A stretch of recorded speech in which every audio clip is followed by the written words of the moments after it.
Hey guys, Dark Skeleton back again for the Gnomes vs. Goblins expansion pack, being announced and currently updated at BlizzCon.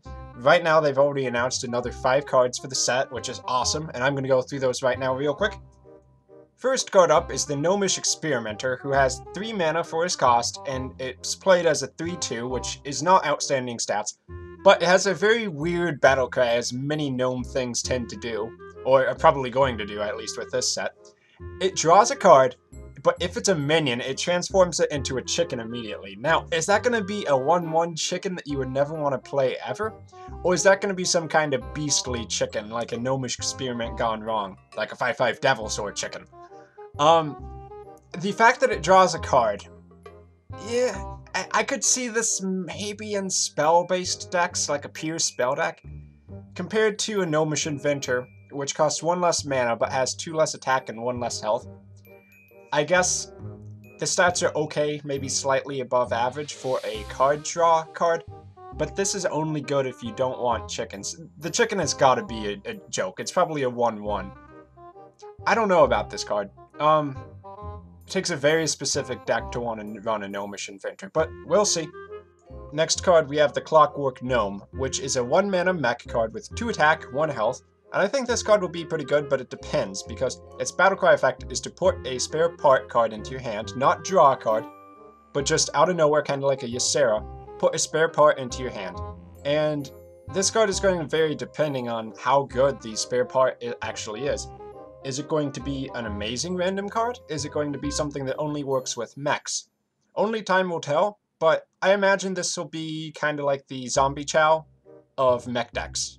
If you're playing a very slow deck, that is, something like a Shaman that uses Zombie Chow to get board control. The Clockwork Gnome uses his Battlecry effect to get more bonuses for his mechs later on. Interesting card. I think it'll be pretty staple in mech. Next up, we have a new giant card, the Clockwork Giant. It's normally a 12 mana cost minion, but of course, like other giants, you have a way to decrease the mana cost. And for this one, it costs 1 less mana for every card in your opponent's hand. And of course it has the 8/8 stats like normal. I think this card will be pretty good against very slow decks. I mean, obviously. But I'm thinking Handlock, I'm thinking Control Warrior, which just tries to hold on to cards forever. Just like a Control Priest deck.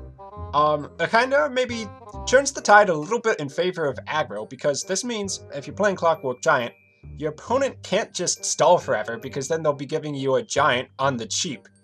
And that's not so good for them, because if you get a Clockwork Giant out there for 3 or 4 mana, then it's like, okay, yeah, try stopping this. I mean, Shadow Word Death, of course, Execute, of course, but it's a cool card. I think it'll kind of counteract those very controlling decks a little bit, make them have to deal with a huge threat, and you get it out there for cheap.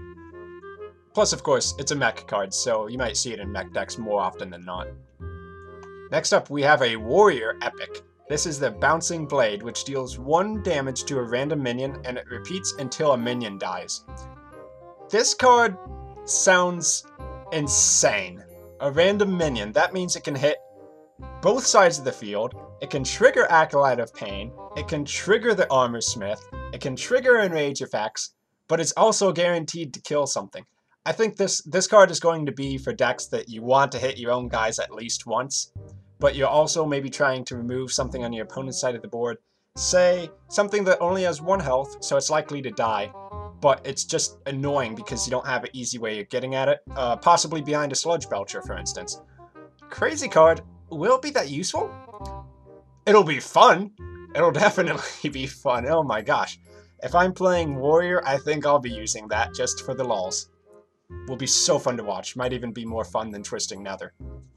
And last up for now, we have the Tinkertown Technician, a gnome that costs 3 mana, has 3 attack, 3 health, meh on the stats, but if you control a mech, it gains +1/+1, and you get to put a spare part in your hand. Kind of like the Clockwork Gnome with those spare parts. We'll have to see what the spare parts actually do. Clearly this belongs in mech decks. I think that kind of Battlecry is actually pretty strong, so you have a mech on the field, you get that out. Not only is it a 4/4, but you also get a sick draw effect. Well, I'm assuming it's a sick draw effect. But you get a draw effect nonetheless. And it doesn't even take a card out of your deck. Yeah, sounds like a pretty good reasonable mech card. I think it'll definitely get some use. It's kind of comparable to a Shattered Sun Cleric on the Self. We'll have to see how that goes. I foresee it being in a lot of mech decks. Okay, thanks for watching, guys. I'm sure I'll be back as soon as there's new cards coming out.